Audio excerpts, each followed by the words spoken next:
पिछले भाग में हमने देखा कि रोहित उस भूतिया जहाज का विनाश करके एक टापू तक पहुंचता है, लेकिन वहां पहुंचते ही उसके सामने एक दिल दहला देने वाला दृश्य आता है। उसने देखा कि वही 3 दोस्त वहां खड़े हैं जो कभी इस रहस्यमयी जगह के राज को खोजने के लिए निकले थे। उसे अब समझ आ जाता है कि वो एक समय चक्र में फंस चुका है। वो उन्हें रोकने और सब कुछ समझाने के लिए भागता है, लेकिन घने कोहरे के कारण उसका पाँव फिसलता है और वो समुद्र में गिर जाता है। जहाज फिर सामने था, पर अब वो जानता था ये कोई सपना नहीं, एक अंतहीन सजा है। पर इस बार उसके पास कुछ था, विज्ञान का एक हथियार। समय के खिलाफ जहाज का डेक टूट रहा है और फिर विज्ञान के एक हथियार से एक पुराना दृश्य उभरता है, जिसमें वह देखता है कि यह जहाज अब तक कितने लोगों को निगल चुका है। और उसी क्षण उसे एहसास होता है कि यही वो जहाज है जिसने मेरे सच्चे मित्र अंश और निखिल को भी निगल लिया था। जहाज में ही छिपा था एक दरवाजा जो समय से बाहर खुलता था, 4 डायमेंशन गेट। हर बार ये गलियारा बदलता है, पर इस बार वो तैयार था। रोहित कांपते हाथों से घड़ी में वक्त सेट करता है। टाइम रिवर्स, निखिल की मौत से ठीक 5 मिनट पहले। अगर वो बस 5 मिनट पहले पहुंच सके, शायद किस्मत को बदल सके।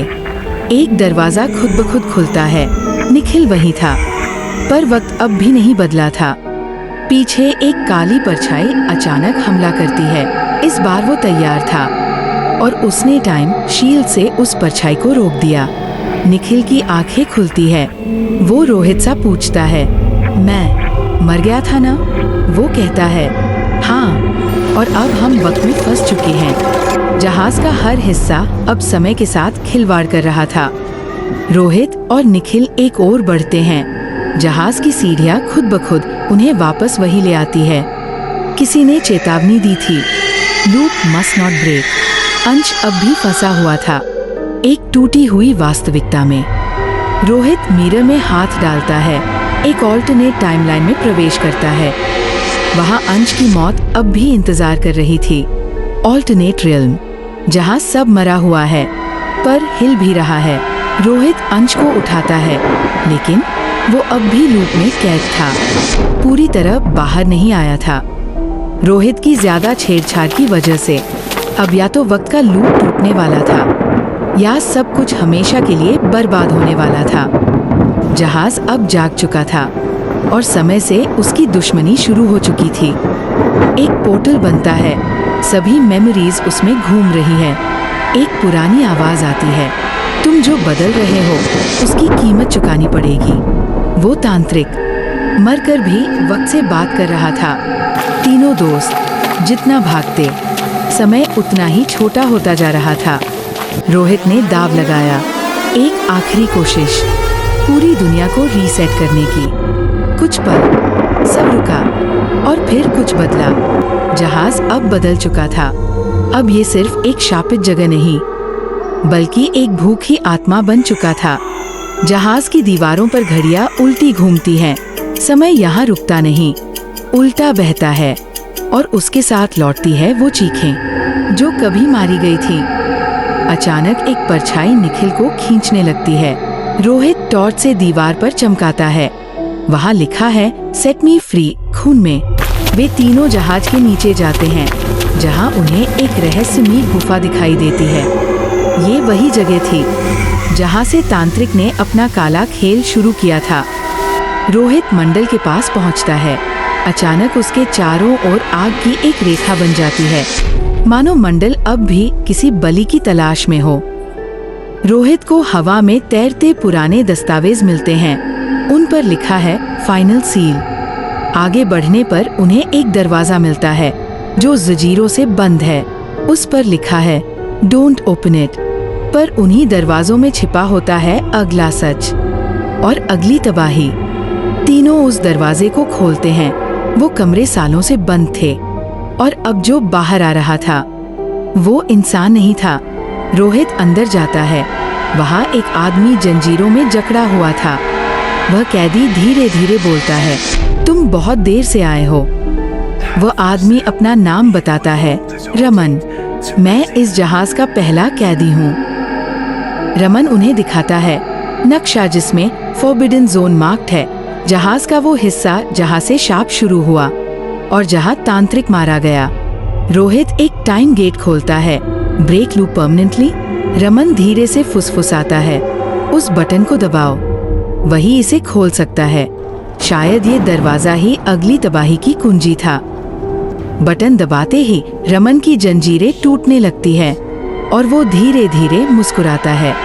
रमन की आंखों में वही तांत्रिक की आग दिखती है, जैसे कोई छिपा सच। शायद ये तांत्रिक की अगली चाल थी। जहाज में नीचे एक और गेट खुलता है, जहाज के ओरिजिन का दरवाजा। रोहित पीछे मुड़ता है। रमन अब दिखाई नहीं देता, या शायद रमन अब जहाज का हिस्सा बन चुका था। वो बचे थे, लेकिन पीछे कुछ छूट गया था। वो कैदी और उसके साथ एक नया रहस्य कि चारों ओर तड़तड़ बिजली गिर रही है, मानो आसमान खुद जहाज पर वार कर रहा था। तीनों दोस्त जहाज के भीतर खून से सनी एक गैलरी से दौड़ते हुए निकलते हैं। अचानक जहाज का फर्श टूटता है। जहाज के नीचे नरक था, असली नरक, जहां सिर्फ सजा मिलती थी। एक ब्लड स्टेनेड केबिन, दीवारों पर बच्चों की चीखते चेहरे उभरते हैं। उन्हें एक औरत की आत्मा रोती हुई दिखाई देती है, जैसे वो उन सारी आत्माओं की माँ हो, उनके दुख को अपने अंदर समेटे हुए। वो एक दरवाजा खोलता है, जहां उसे रमन दिखाई देता है, जो अब देखने में इंसान नहीं, कुछ और ही बन चुका था। अब रमन ने फिर से मौत का खेल शुरू किया। इस बार निशाना थे वही तीनों। रोहित और निखिल छुपे हुए हैं। दीवार के दूसरी ओर आत्माएं चल रही हैं। जहाज की पुरानी पेंटिंग्स बदलने लगती हैं। सबके चेहरे तांत्रिक में बदलते हैं। निखिल के शरीर से धुआं निकलता है, आत्मा अलग हो रही है। रोहित को एक सुझाव आता है और वो फिर एक बार फॉरबिडन जोन की तरफ भागने लगता है, वही जगह जिसके बारे में रमन ने बताया था। फॉरबिडन जोन में एक ऑल्टर, जहाँ सो आत्माओं की बलि दी गई थी। रोहित को एक किताब मिलती है, स्क्रिप्चर ऑफ कर्स। रमन हंसता है, वो अब जहाज बन चुका था और कोई उसे रोक नहीं सकता था।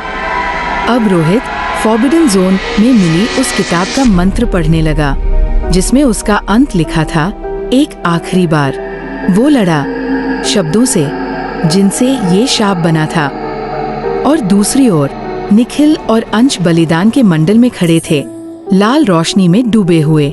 अब बलि तय थी, या तो वे जाएंगे या तांत्रिक।